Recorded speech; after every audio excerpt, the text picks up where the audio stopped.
President Trump tweeting a surprise endorsement of Mitt Romney for his run for a Senate seat in Utah. Romney's been a frequent and harsh critic of President Trump until he wanted to be Secretary of State. Then he loved President Trump.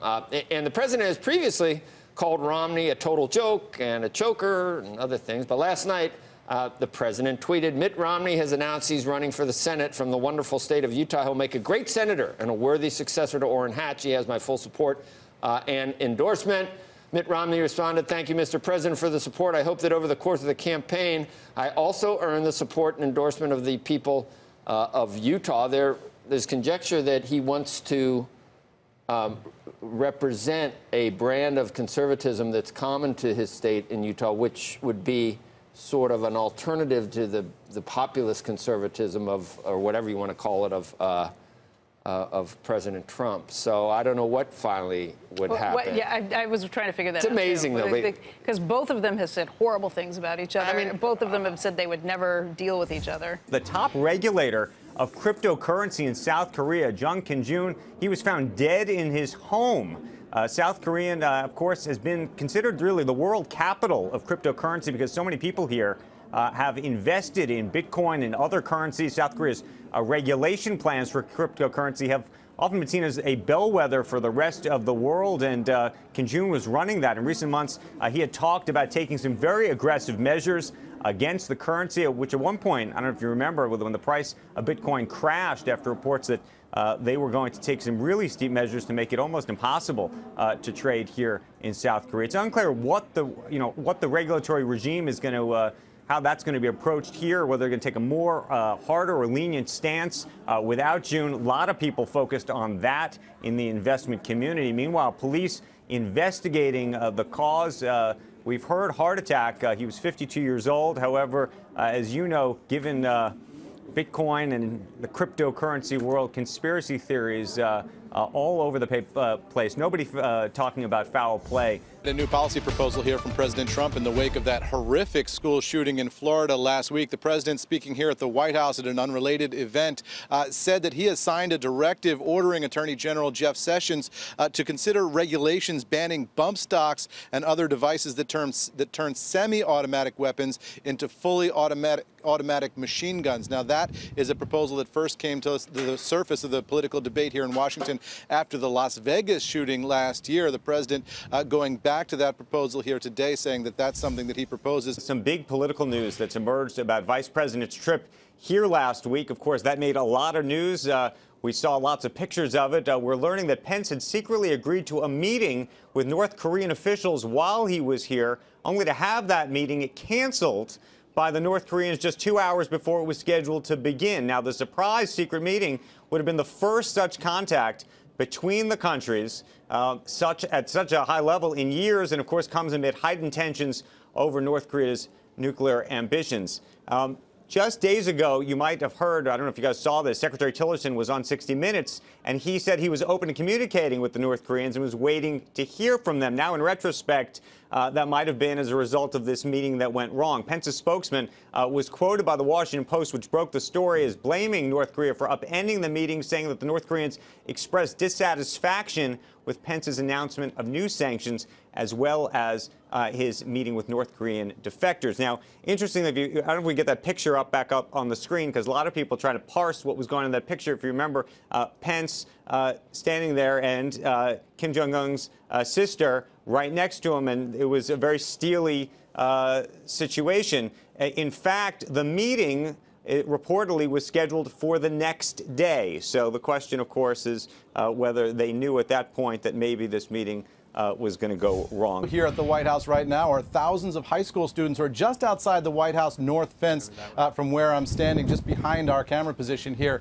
They're here to protest against gun violence. They're chanting "Enough is enough." They're raising their hands and saying, "Hands up, don't shoot." They're students here from area high schools, including Blair, Whitman, BCC, a number of the large public high schools in the area, all here to put some pressure on this administration on gun control. And we're getting some signals from the administration that they are willing to take some steps that other administrations haven't been able to do. So we'll wait and see as the afternoon progresses how the administration addresses this issue. But these students are here to make their voices heard. I just want to say before we really begin, because I want to hear you, but We're going to be very strong on background checks. We'll be doing very strong background checks, very strong emphasis on the mental health of somebody, and we are going to do plenty of other things. Again, next week the governors are coming in from most of the states, and we're going to have a very serious talk about what's going on with school safety.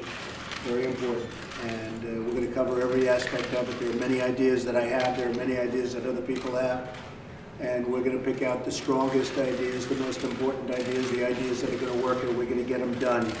It's not going to be talk like it has been in the past. It's been going on too long, too many instances, and we're going to get it done.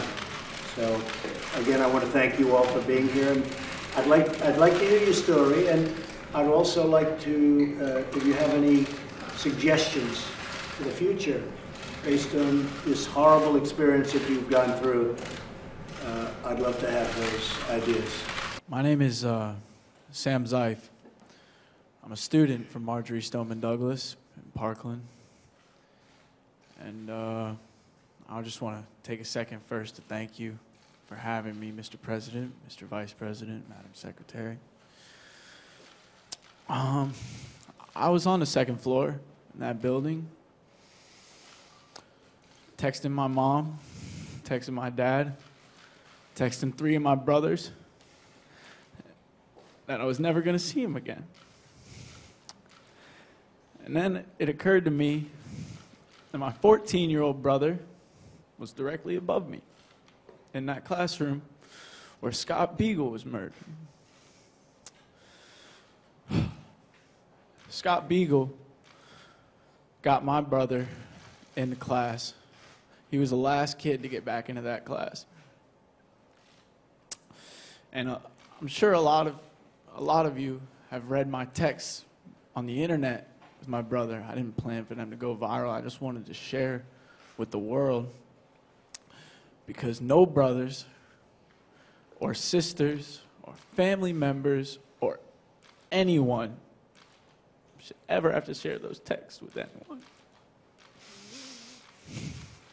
And that's why I'm here. I lost a best friend who's practically a brother. And I'm here to use my voice because I know he can't. I'm here with Hillary Knight and Maddie Rooney, Olympic gold medal winners in hockey tonight, and this was an extraordinary thing. Just tell me how you actually, I want to know how you felt, Maddie, when you started this thing, because you had the save. I mean, what was going through your head? I mean, just an indescribable feeling to look over at the bench and see everyone sprinting at me. It was just amazing. For you, you've done this before. You've been through this rodeo, but on the wrong side of it, or at least not this side of it. So what was it like for you? This is a dream come true. I remember in 1998, I was jumping up and down on our couch, and 20 years later, now we're winning a gold medal, doing exactly what they did, so it's pretty cool. A very special guest joining us from the Olympics, Keegan Randall. She won gold in cross-country skiing team sprint last night, and it was an extraordinary thing. We were all going crazy. Take us back to the moment last night as you're watching your partner, Jessie, cross the finish line. Yeah. What was that like? Well, I'd just done three laps around the sprint course as hard as I possibly could. So my legs were so full of lactic acid I could barely stand. But I got over to the finish line. So you're wearing the gold now. What does it feel like? Well, it's heavier than I thought. I mean, there's no joke that this is an Olympic medal. I've won world championship medals, but this is, it's such an amazing feeling to feel it actually around my neck. And something else happened for you today we should tell everybody about. Yeah, I got some exciting news that I was elected by my peers to be on the IOC Athletes Commission. So I get to take all of my Olympic experience and now pour it into helping improve the Olympic movement. And so what are you going to do? And one of the things that you did do, if the audience doesn't know already, is pretty cool. You first of all, you had a son last year. We should say a baby boy. I did, yeah. But then you really pushed the FIS to change the rules around mothers in your sport. Yeah, because I was actually one of 4, now actually one of 7 women coming back to competition after having a baby with sights set on the Olympics. And I think it really benefits our sport to encourage our top athletes who are a known quantity to stay involved and not have to decide between career and family. Let's listen to this count. 6, 5, 4, 3, 2, 1.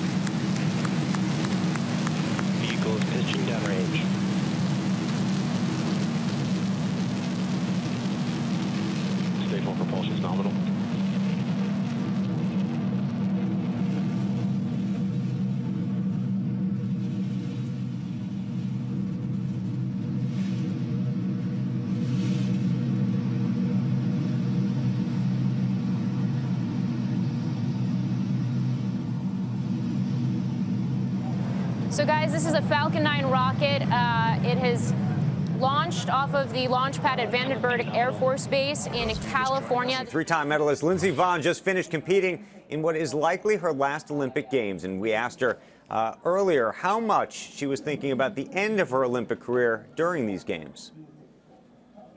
I've been thinking about it the whole time. I mean, that's why I've been so emotional these entire Olympics, is because I know that it's my last games. And I want so badly to do well for myself and for my family, especially my late grandfather.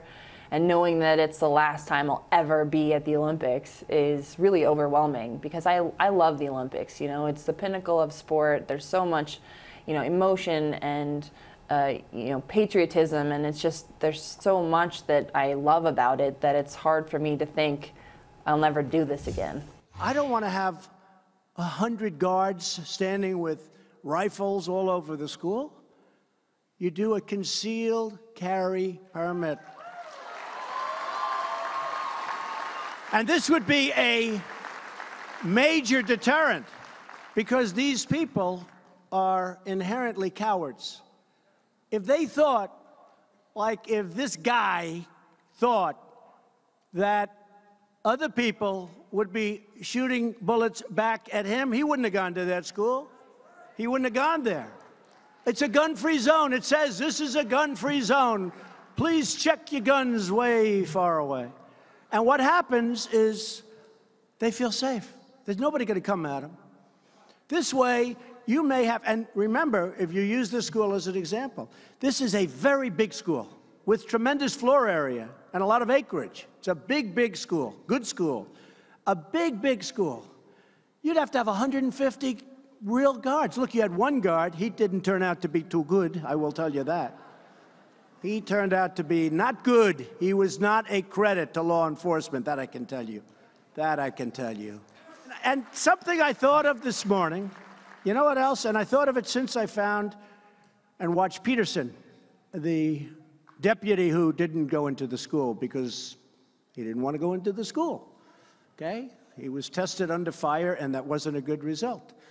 But you know what I thought of as soon as I saw that? These teachers, and I've seen them at a lot of schools where they had problems. These teachers love their students, and the students love their teachers in many cases. These teachers love their students, and these teachers are talented with weaponry and with guns, and they feel safe. And I'd rather have somebody that loves their students and wants to protect their students than somebody standing outside that doesn't know anybody and doesn't know the students, and frankly, for whatever reason, decided not to go in, even though he heard lots of shots being fired inside. The New York Times is out with a story it's just posted to its website just a few minutes ago, reporting that according to their sources, Rick Gates, the former Trump campaign aide, is expected to plead guilty as soon as this afternoon to charges that have been brought against him by the special counsel, Bob Mueller. Now, that's significant because the special counsel has been putting an enormous amount of pressure on Rick Gates, who was initially indicted back on October the 27th on fraud charges and conspiracy charges against the United States. The question is whether or not this is an indication that Rick Gates may be about to cooperate with the special counsel and then flip on Paul Manafort, the former Trump campaign chairman. It's not clear what exactly Rick Gates knows that the special counsel is interested in. He's somebody who's worked with Paul Manafort his entire professional career, beginning his career as an intern for a Manafort entity and then working on the campaign. Even after Paul Manafort was ejected from the presidential campaign, Rick Gates stayed on board the campaign all the way through Election Day and then worked on the transition. So it's clear that Rick Gates, who's been indicted by the special counsel, knows quite a bit about the tax fraud and money laundering charges that have been brought against Paul Manafort. Hey there, thanks for checking out CNBC on YouTube. Be sure to subscribe to stay up to date on all of the day's biggest stories. You can also click on any of the videos around me to watch the latest from CNBC. Thanks for watching.